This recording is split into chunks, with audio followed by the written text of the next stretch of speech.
Egipto es una tierra de misterios. Hace unos 5.000 años surgió a ambas orillas del Nilo una cultura espléndida, en muchos aspectos desconcertante, y lo hizo de repente, como si apareciese de la nada.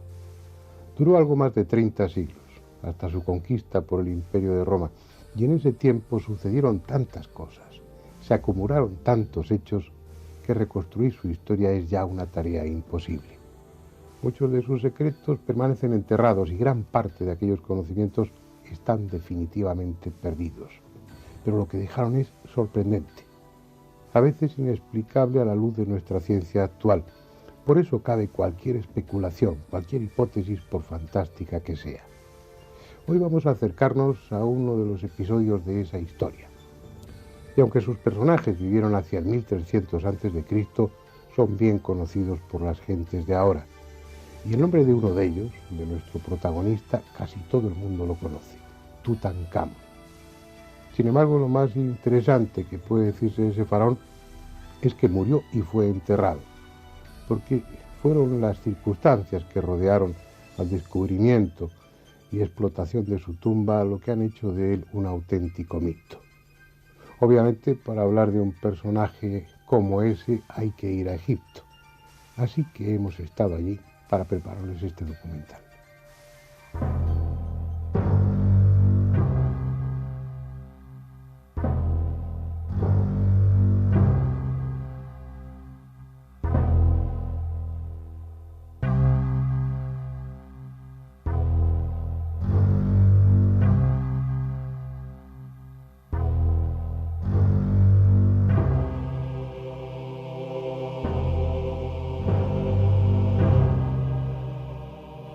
Durante mucho tiempo aquí estuvo el corazón del antiguo Egipto. Allá por el año 2200 de la era de Atotis, los primeros faraones del Imperio Medio erigieron en esta orilla del Nilo la capital de las dos tierras. Luego, durante el Imperio Nuevo, los Tutmosis, los Amenofis, los Ramsés la engrandecieron aún más con fastuosos templos y palacios.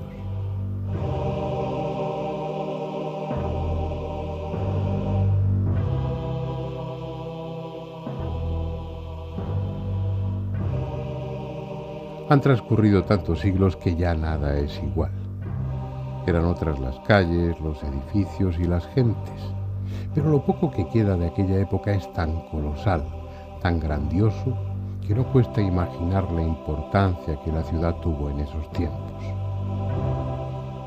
Volveremos a ella, a recorrer los fastuosos templos de Luxor y Karnak, pero hoy nuestro motivo es otro, y está en la orilla opuesta del Nilo. Allí donde aquellos faraones que tuvieron a Tebas por capital eligieron ser enterrados.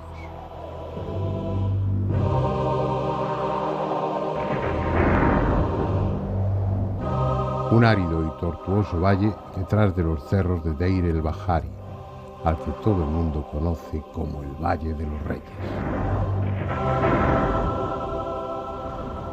Según parece, fue Tutmosis I, el tercer faraón de la dinastía 18, quien hace unos 3.500 años eligió este lugar para ser enterrado en un sepulcro subterráneo cuya entrada debía taparse después para que ningún saqueador turbase su descanso eterno.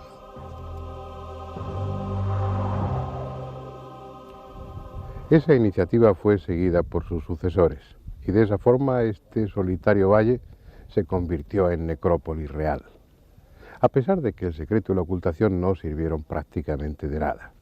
Si los enterramientos quedaban ocultos, los sacerdotes, los cortesanos y los obreros eran sobornables, y a los cortejos fúnebres les pisaban los talones los saqueadores para hacerse con los tesoros que habitualmente se enterraban con el ajuar funerario.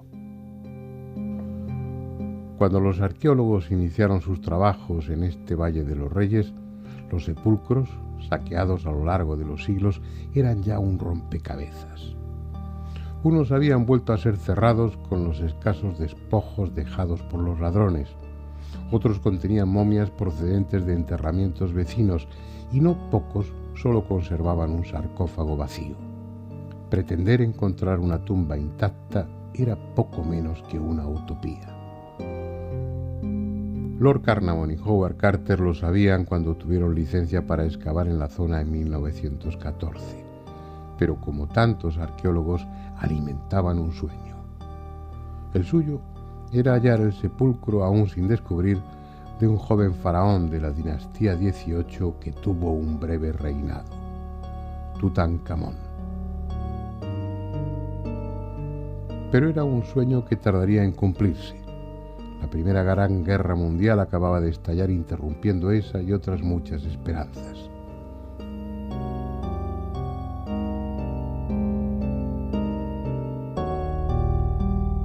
En 1917, Howard Carter comenzó al fin a excavar. Probaba en uno y otro sitio sin resultado. Lo hacía de sol a sol. Hasta se construyó una pequeña casa a la entrada del valle para estar más cerca de su objetivo. Fueron 5 años de trabajo estéril, muchas veces a punto de abandonarlo por la reticencia de Lord Carnarvon, que veía cómo su dinero se gastaba sin alcanzar el éxito esperado. El sueño de hallar intacta la tumba de Tutankamón parecía condenado a eso, a ser simplemente un sueño. Cuando un día, el 4 de noviembre de 1922, la piqueta dejó al descubierto el primer peldaño de una escalera que se hundía en el suelo del Valle de los Reyes. No es frecuente, pero a veces el destino colma con creces las ilusiones de algún hombre.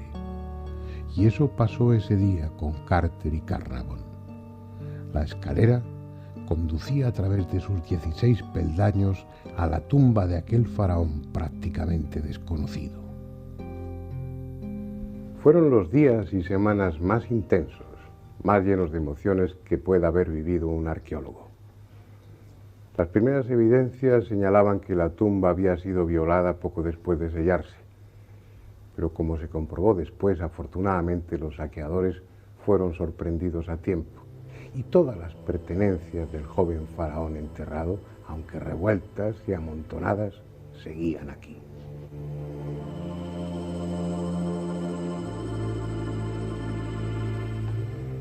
Fotografías de la época tomadas por el propio Howard Carter o sus ayudantes durante las excavaciones son el testimonio gráfico de un acontecimiento que conmocionó al mundo.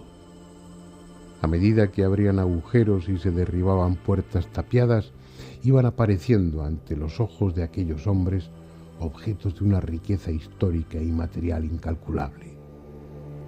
Jarros, candelabros, frascos y tarros para ungüentos y perfumes, camas, sillas, carros de guerra desmontados, bastones, armas, estatuas con todo tipo de alhajas y, sobre todo, brillando a la inquisitiva luz de las linternas, oro.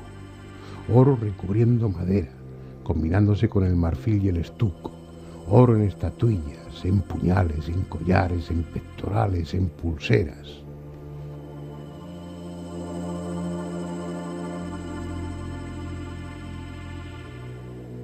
Cada hallazgo, cada nueva pieza era un titular en los periódicos. Nunca una excavación arqueológica estuvo rodeada de tanta expectación. Hasta se organizaron selectos banquetes para las autoridades, algunos en el interior del pasillo que daba acceso a la tumba. Todos querían estar allí. Todos querían participar de alguna forma en el descubrimiento.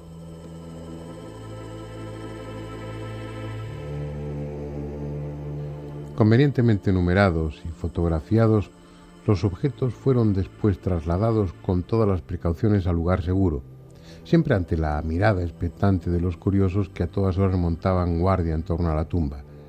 Era necesario despejar la antecámara antes de abordar la siguiente y más emocionante fase: acceder a la cámara funeraria. Al fin, la antecámara quedó despejada.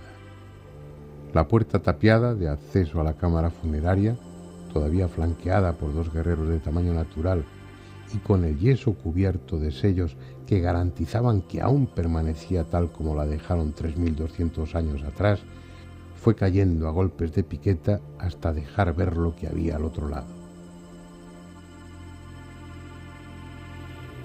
La primera impresión fue que ante ellos se levantaba otra pared, esta vez de oro en lugar de yeso, oro bruñido, lleno de ornamentos y símbolos mágicos que aseguraban la protección del difunto. Era una gigantesca capilla dorada de casi 3 metros de altura, tan grande que ocupaba casi toda la cámara funeraria.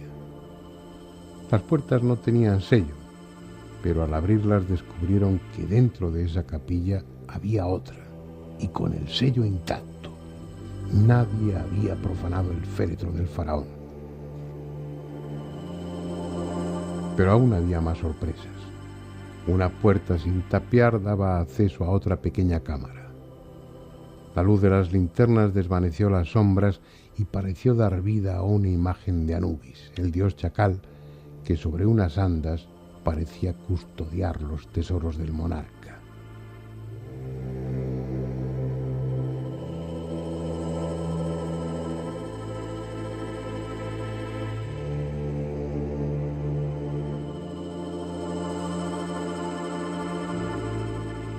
Unos meses antes nadie habría creído posible encontrar una tumba inviolada en el Valle de los Reyes, pero aquella riqueza, aquella auténtica montaña de objetos preciosos era mucho más de lo que cualquier arqueólogo haya podido soñar jamás.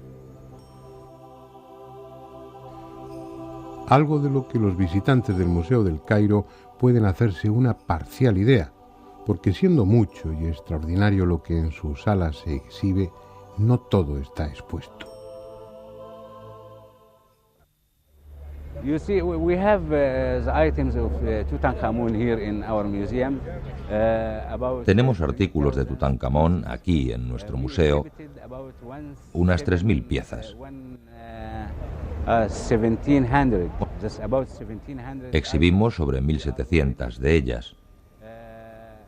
Las restauraciones han sido muy buenas, no hemos tenido problemas con ellas.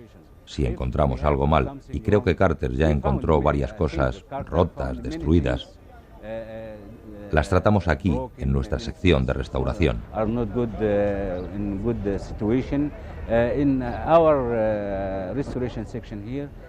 Restauramos todas las piezas, incluso textiles y ropajes, y nos aseguramos de hacerlo bien.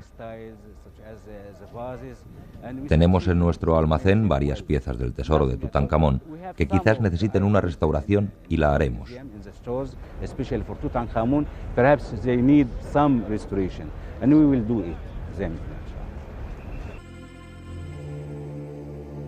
Cuando llegó el momento, Carter acometió la tarea de abrir las capillas doradas. La segunda, como hemos visto, tenía el sello intacto, pero dentro de ella había otra ligeramente más pequeña y dentro de esta una cuarta capilla, la última. Todas ellas protegían un sarcófago de cuarcita amarilla en cuyas esquinas 4 diosas extendían sus alas velando el sueño del faraón.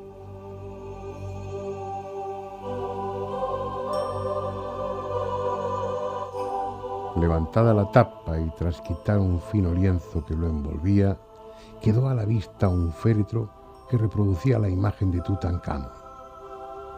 El rostro sereno, impasible de un bello joven en oro puro, con los brazos cruzados sobre el pecho y en sus manos el pedum, el báculo, símbolo de la moderación, y el hu, el espantamoscas, símbolo del dominio sobre las fuerzas elementales.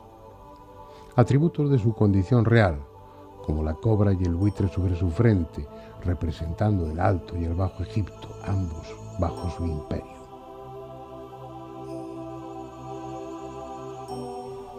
Dentro del féretro había otro, y dentro de él otro más. 3 féretros que protegían la momia real. Todos ellos de una riqueza deslumbrante, cubiertos con láminas de oro e incrustaciones de piedras semipreciosas, de pasta de vidrio, de lapislázuli.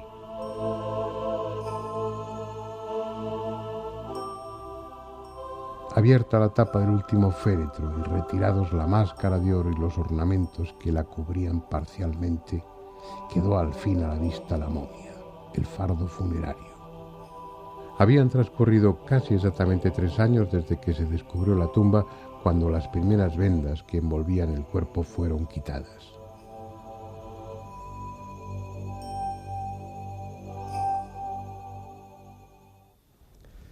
Con cada tira de lienzo se iba una parte de su gloria, una fracción de su grandeza, hasta que al fin el cuerpo momificado del joven faraón, desprovisto de cualquier artificio y convertido en poco menos que un esqueleto, quedó al descubierto en toda su miseria. Sin embargo, como después veremos, aquel fúnebre despojo que 3200 años antes había sido un joven lleno de vida y de poder, guardaba un secreto histórico y, según muchos afirman, una maldición.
Antes hemos conocido las circunstancias que rodearon el descubrimiento de la tumba de Tutankamón, un faraón de la dinastía XVIII del que la historia sabía muy poco hasta entonces.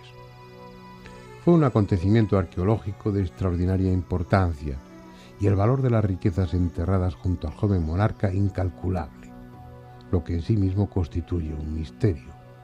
¿Por qué tal ostentación en la tumba de alguien que tuvo un reinado muy breve, que no participó en campañas militares de interés, que no añadió nuevas tierras al imperio y que, aparte de nacer, lo único aparentemente importante que hizo fue morirse? La razón hay que buscarla en su antecesor, un faraón célebre que sí ocupa un lugar destacado en la historia del antiguo Egipto, Amenofis IV, llamado también Akenatón. Un rey de curiosa anatomía, de vientre y caderas prominentes, rostro alargado y cabeza deforme, tan delicado en sus rasgos que algunos investigadores sostienen que fue mujer y no hombre. In the fact, this is unusual deformation in the body, but as you know, we don't have the original. En efecto, es una deformación inusual de su cuerpo. Pero como sabéis, no tenemos los restos originales del esqueleto de Akenatón. Entonces, no podemos decir nada sobre ello. Normalmente, los artistas que hacían las estatuas de los faraones las hacían muy bellas, y esta es la única que se sale de lo normal. Pero probablemente esté relacionado con alguna enfermedad o algo inusual en su cuerpo. Pero nada es seguro, porque no tenemos los restos originales. Y por eso, no podemos decir nada sin haber hecho suficientes análisis de un cuerpo que no tenemos. And we cannot say anything without making enough examinations of the body, which we don't have. Lo que sí está claro es que era un innovador, un faraón idealista, revolucionario, que rompió con las más sólidas tradiciones, sobre todo religiosas, al punto que también es conocido como el faraón hereje. Su pecado fundamental fue establecer como dios único a Atón, simbolizado por la fuerza solar. Eso significó que la todopoderosa clase sacerdotal de Amón perdiese en gran medida su influencia social y política que había mantenido a lo largo de los siglos. Pero es que además redujo el ejército al mínimo imprescindible, con lo que también se granjeó la enemistad de los militares.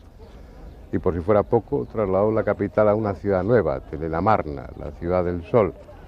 con lo que la clásica Tebas perdió la importancia que hasta entonces tenía, y eso significó también el enfrentamiento con el pueblo y con la burguesía. Las consecuencias de tantos y tan drásticos cambios fueron una guerra civil y su asesinato a manos de su propio médico, que lo envenenó.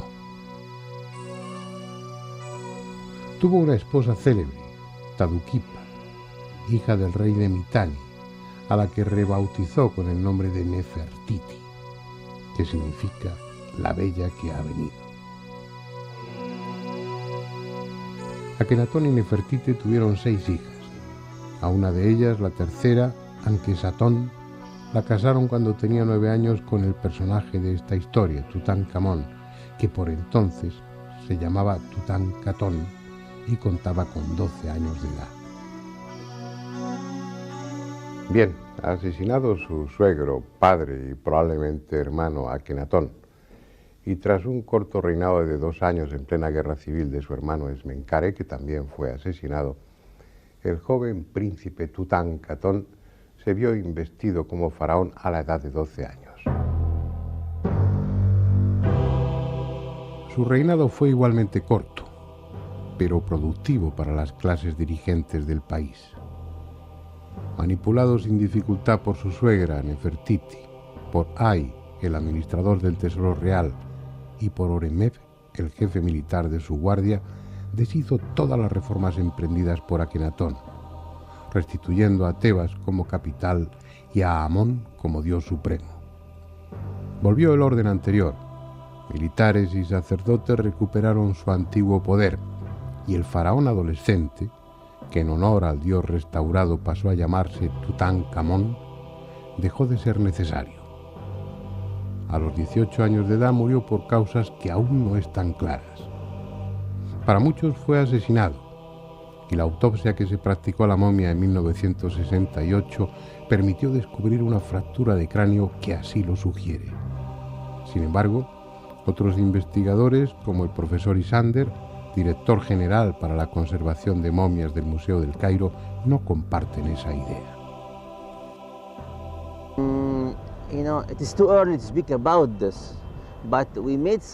Es ya muy antiguo hablar sobre esto, pero hicimos algunos exámenes de algunos de los cráneos de otras momias procedentes de distintos lugares de Egipto y obtuvimos unos buenos resultados en diferentes partes de sus cuerpos.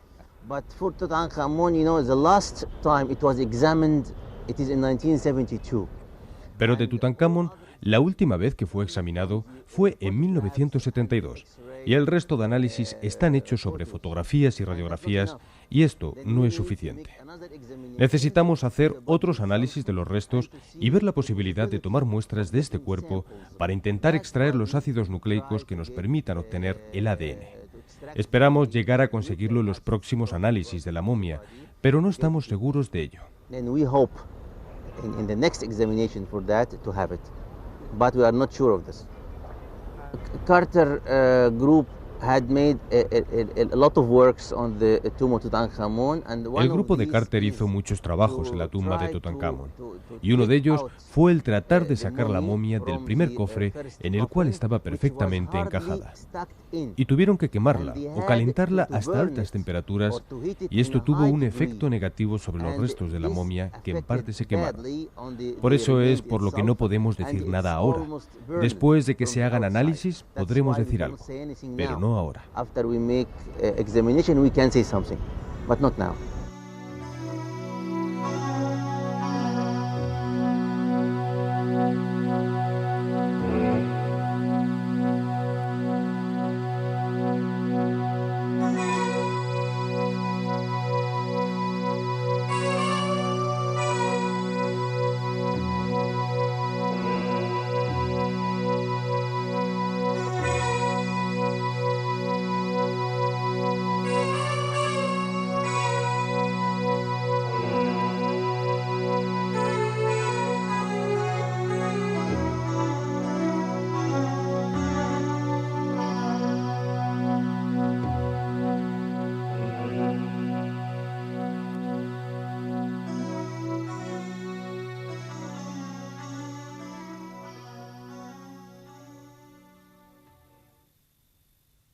Nacho, tú conoces bien Egipto. Has estado en muchas ocasiones, has seguido de cerca el trabajo de los arqueólogos actuales, pero ¿te imaginas lo que debió ser los métodos de excavación, las vicisitudes, los problemas, la improvisación en aquella época a la que nos estamos refiriendo, en principios del siglo XX hasta los años 20, 20 y pocos, que se produce el descubrimiento de Tutankamón? ¿Te imaginas cómo fue aquello?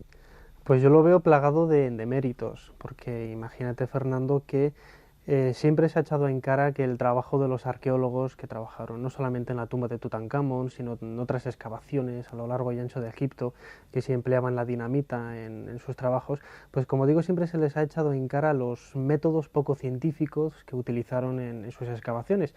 Pero es que no había más de lo que ellos podían utilizar. No había cátedras prácticamente en ninguna universidad europea ni americana donde se enseñara los métodos modernos que hoy conocemos como la arqueología. Fue Flinders Petrie el primero en utilizar estos métodos con una lógica más o menos en este tipo de excavaciones, y precisamente Howard Carter fue uno de sus alumnos más aventajados cuando él trabajó con Petrie, no solamente en Amarna, sino en otros lugares como Deir el-Bahari. Y desde mi punto de vista es uno de los, como decía al principio, uno de los grandes méritos que tiene todo el trabajo realizado casi durante una década en todos los objetos, cientos y casi miles de objetos que aparecieron en el interior de esta tumba tan fastuosa. Porque da la impresión de que es muy fácil criticar esa actitud, esos métodos, bueno, discutibles ciertamente, de aquellos arqueólogos, pero bueno, presupuestos debía haber muy pocos, de casos como el de Carter, con los gastos sufragados por un particular como era Lord Carnarvon, algunos museos como el Metropolitan y otros, algunas fundaciones empezaban a dar algo de dinero, pero la impresión es que en aquellos años había que trabajar deprisa y encontrar rápidamente algo que justificase las inversiones que otros hacían, o a veces las que el arqueólogo sacaba de su propio bolsillo, ¿no? La propia relación que existía entre Lord Carnarvon y Howard Carter era una especie de historia de amor y odio, ¿no? En ocasiones se llegó a decir que se llevaron mal, que Lord Carnarvon vio con malos ojos el acercamiento que tuvo Carter con la hija de Carnarvon, Lady Evelyn Herbert,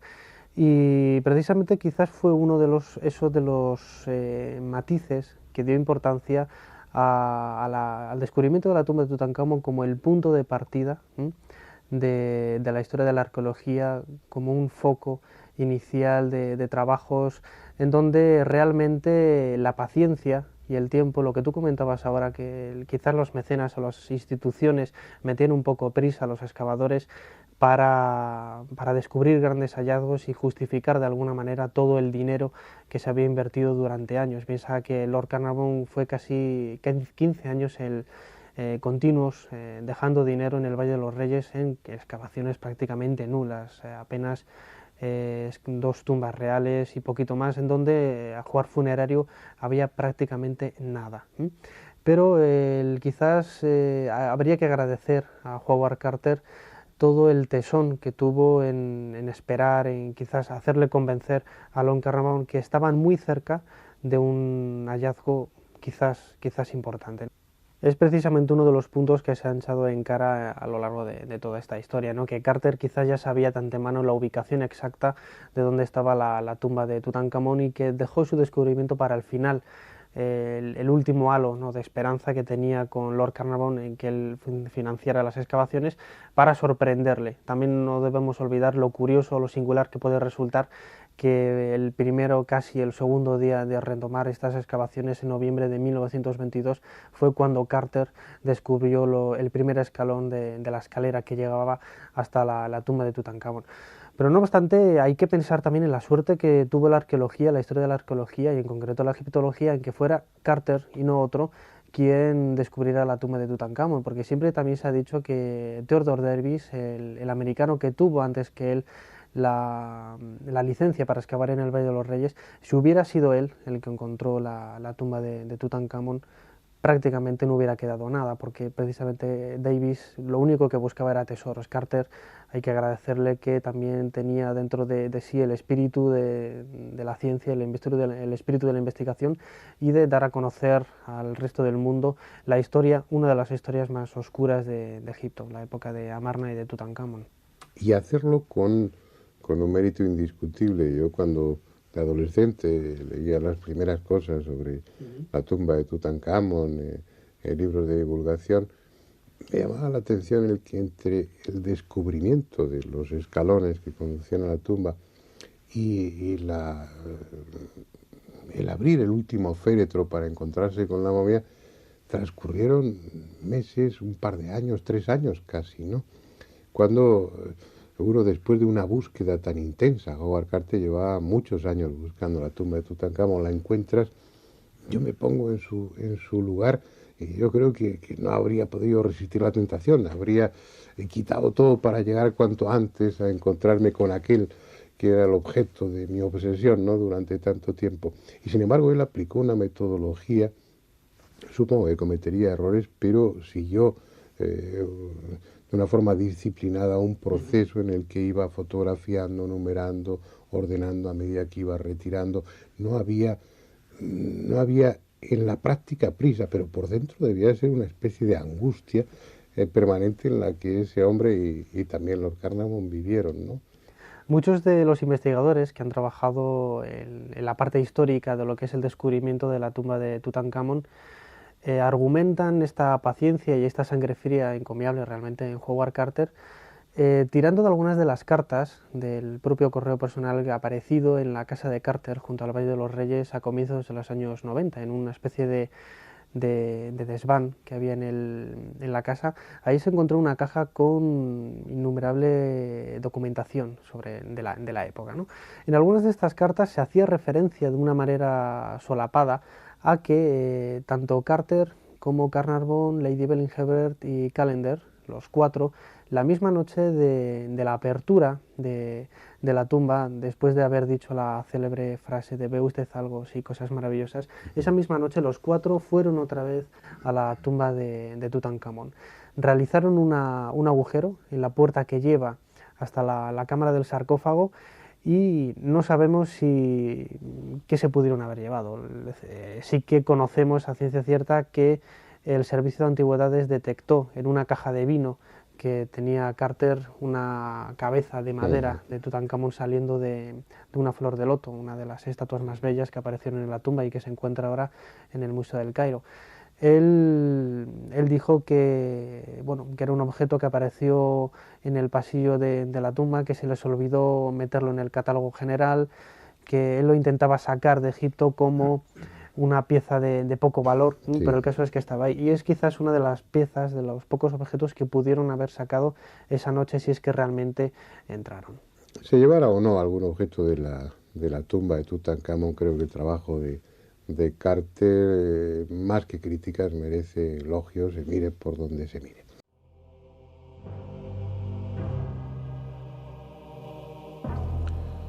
La primera víctima fue Lord Carnarvon, protagonista junto a Howard Carter del hallazgo y violación de la tumba. Murió el 5 de abril de 1923, durante los trabajos previos a la apertura de los sarcófagos y sin llegar a ver la momia del faraón. Enseguida murió Arthur Mace, del Museo Metropolitano de Nueva York, que participó activamente en los primeros momentos de la excavación y a quien vemos en esta fotografía comiendo junto a Howard Carter y otros arqueólogos a la entrada de la tumba. Era como si la cólera de Tutankamón, encerrada durante más de 3.200 años, se hubiese liberado, llevando a la muerte o a la locura a muchos de los que en su día habían contribuido a turbar su reposo. Alguno, como Georges Benedit, conservador jefe del Museo del Louvre, moriría súbitamente al lado mismo de la tumba. Otros se suicidaron, como Lord Westbury, su esposa y el hermanastro de Lord Carnarvon, o murieron en accidentes a veces inexplicables y de enfermedades con imprecisos diagnósticos, como Richard Bethel o la propia esposa de Lord Carnarvon, supuestamente muerta por la picadura de un mosquito. Así hasta más de 25 muertes en el transcurso de los 7 años siguientes a la apertura de la tumba.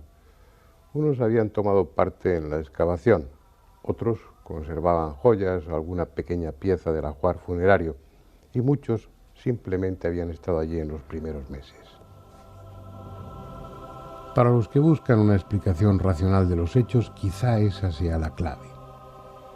Algo en el aire estancado de aquella cámara afectó a parte de la treintena de testigos ilustres que asistieron a la apertura de la tumba. Gérmenes, esporas de hongos patógenos, algún virus entonces desconocido. Sea lo que fuese, la fuerza desatada se calmó o se extinguió, y los que no habían sucumbido continuaron su existencia normal, como Howard Carter, el principal responsable del hallazgo y de todos los trabajos realizados en la tumba. Esta idea de una maldición es buena para el cine, pero si tú cierras una tumba durante 3000 años, esta tumba contiene gérmenes. Si abres la tumba, los gérmenes se activan como le pasó a Lord Carnarvon. Pero si dejas abierta la tumba 2 días, todas las bacterias salen fuera y entra aire fresco. En la maldición, cuando los egipcios escribían algo en sus tumbas y decían: si profanas mi tumba serás comido por un cocodrilo, era como una esperanza de que así sus tumbas estuvieran protegidas. Pero realmente no hay maldición. La maldición es buena para películas, es buena para asustar y es buena para que la gente la escuche, pero nunca ocurrió. Debiera haber sido la primera víctima, pero llevaba tantos años obsesionado con el joven faraón antes de dar con su sepulcro, que tal vez se estableció un fuerte lazo entre los espíritus de ambos.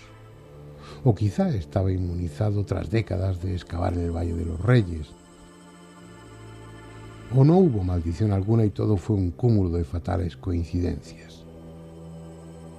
El hecho es que murió en su casa de Londres, en el 49 de Albert Court, el 2 de marzo de 1939, víctima de la enfermedad de Hodgkin y a la edad de 65 años.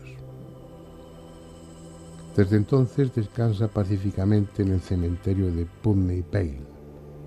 No está momificado ni le enterraron con tesoros, así que es improbable que alguien turbe ese descanso.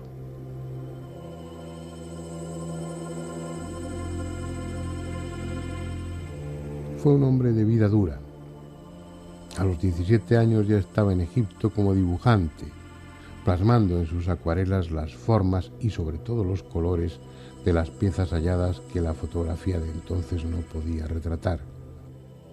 Probablemente habría terminado siendo un buen pintor, pero el destino le convirtió en ayudante del mejor arqueólogo que haya dado la historia, Flinders Petrie.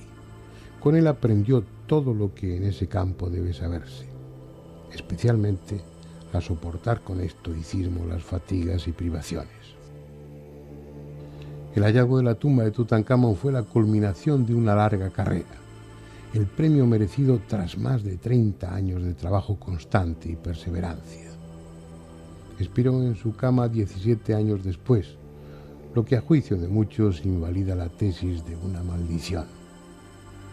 Pero ¿acaso sabemos bajo qué reglas se mueven esas presuntas fuerzas sobrenaturales?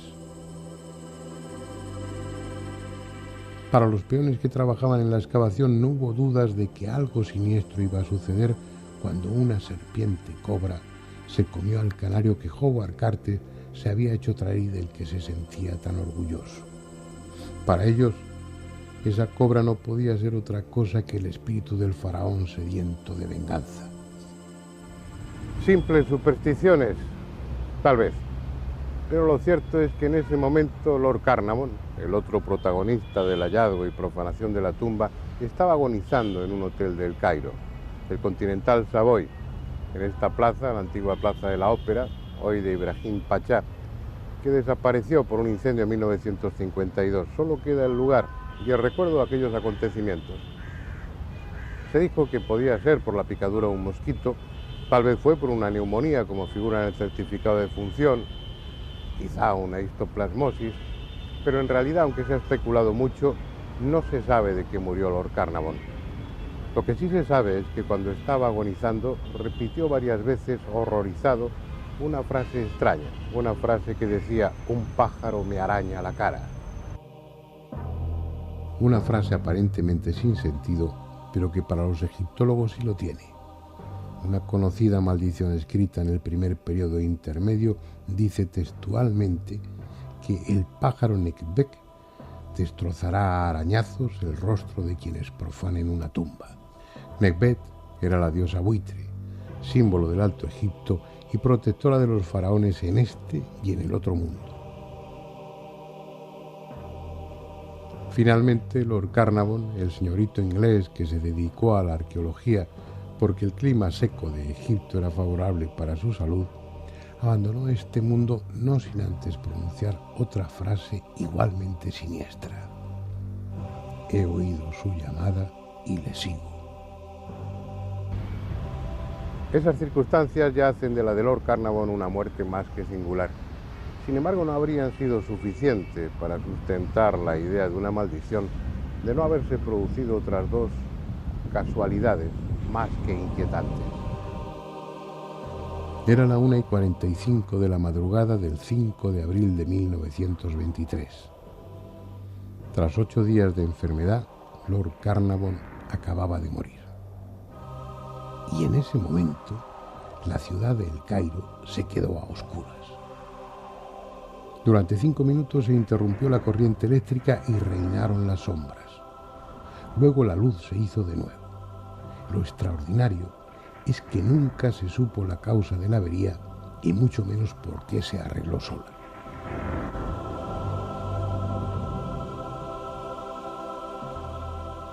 La otra casualidad es que a miles de kilómetros, en la casa solariega de los Carnarvon, en Highclere Castle, y en ese mismo momento, Susan, la perra Fosterrier favorita del Lord, que incluso la había acompañado en algún viaje a Egipto, comenzó a aullar desesperadamente y al cabo de unos instantes cayó muerta como fulminada. El 30 de abril, George Edward Stanhope Molyneux Herbert, quinto conde de Carnarvon, era enterrado en Beacon Hill, al lado del castillo de Highclere, donde pasó su infancia y parte de su vida.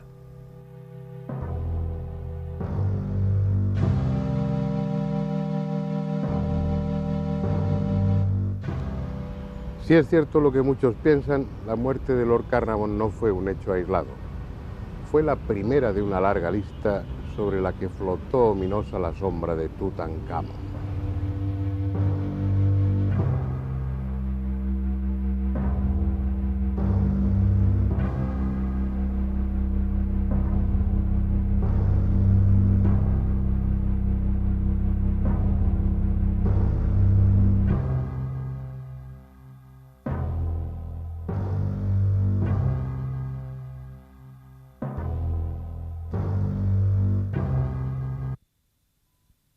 Hemos escuchado la opinión de diferentes arqueólogos e investigadores.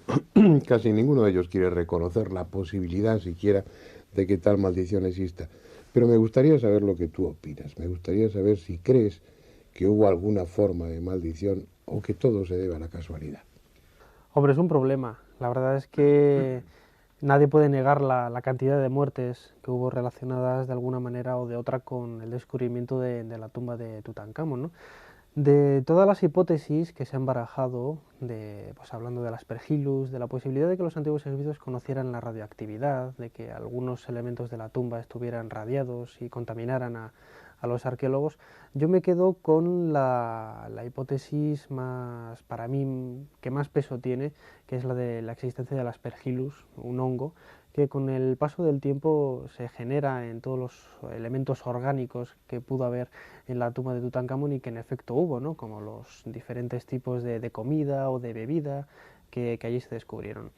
Este Aspergillus genera una serie de afecciones de tipo respiratorio que es precisamente el denominador común que tuvo muchas de las muertes de los arqueólogos que trabajaron en la tumba de Tutankamón. Otra cosa sería reconocer si los sacerdotes egipcios tenían conocimiento real de la existencia de estas aspergillus, de este hongo, y que si ellos dejaron a conciencia este hongo en el interior de la tumba. Yo creo que no es necesario recurrir a eso, porque de hecho es un problema con el que se han encontrado los arqueólogos, no solo en Egipto, en América también.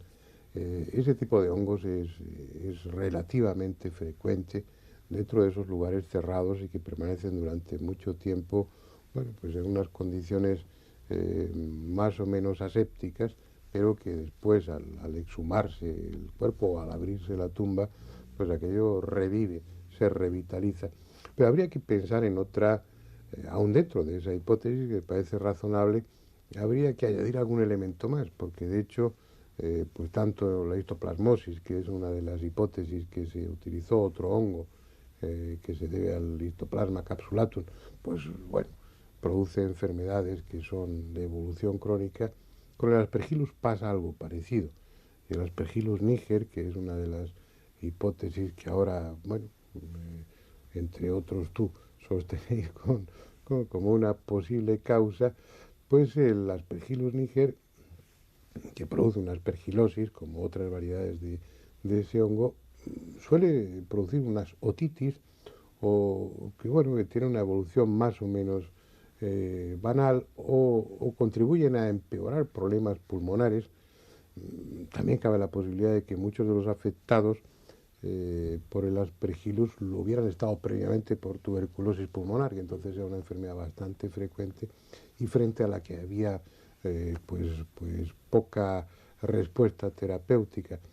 Y creo que para sustentar esa hipótesis habría que pensar no en que lo dejaran ahí los sacerdotes, sino en que hubieran descubierto algún tipo de variedad de Aspergillus especialmente virulenta, o que hubieran encontrado alguna forma de una cepa de ese hongo, conseguir unas esporas, una variante o una mutación.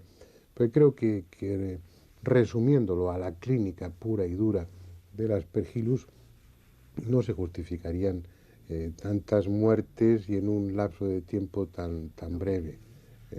Hombre, el problema también puede estar en que si realmente los sacerdotes tenían conocimiento de este Aspergillus, o al igual que conocemos otros avances tecnológicos de los antiguos egipcios o de culturas de la antigüedad, sabemos a ciencia cierta que muchos pueblos conocían la electricidad por pilas que hemos hallado, por joyas falsificadas por electrólisis. Había toda una industria, ¿no? En Mesopotamia.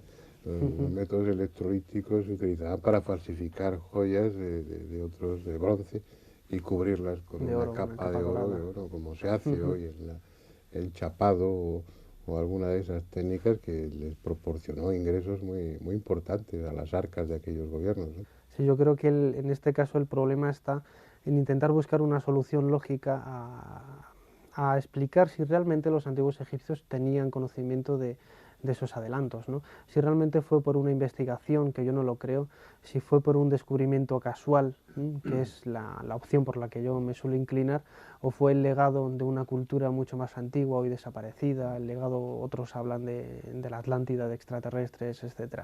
El caso es que el problema de la maldición de Tutankamón es uno de los pocos enigmas de la historia de Egipto que tienen una base científica y que se puede explicar. Y precisamente los propios egiptólogos, cuando realizan estudios continuamente sobre la maldición, es que realmente reconocen la existencia de que ahí ocurrió algo, ¿no? Si no lo hubieran dejado pasar, al igual que dejan de lado y obvian otro tipo de teorías relacionadas con aspectos más críticos, más candentes de la egiptología, como el simbolismo de las pirámides, aspectos esotéricos de su religión, etc.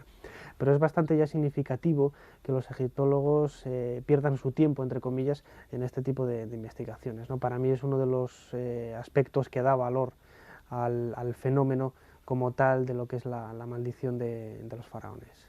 Yo soy de los que sustentan la opinión de, bueno, que de momento no hay una explicación racional, si es que hay que buscarla. A lo mejor ese número de muertes o el que esas muertes se produjesen en un lapso de tiempo corto, pues se puede atribuir a la casualidad o a razones que nada tengan que ver con la tumba. Lo que sí pienso es que en un país tan religioso como aquel, con un convencimiento tan pleno en las fuerzas sobrenaturales, pues probablemente si creían en una maldición, bastaba con encomendársela a esos todopoderosos dioses, seres espirituales fuertes que rodeaban al hombre de entonces y especialmente a los faraones, y delegar en ellos la muerte o el castigo para cualquier profanador de tumbas sin preocuparse de colocar trampas o cebos, aunque lo hacían, pero lo hacían más que nada para que no se llevaran los tesoros, ¿no? Para evitar esas violaciones.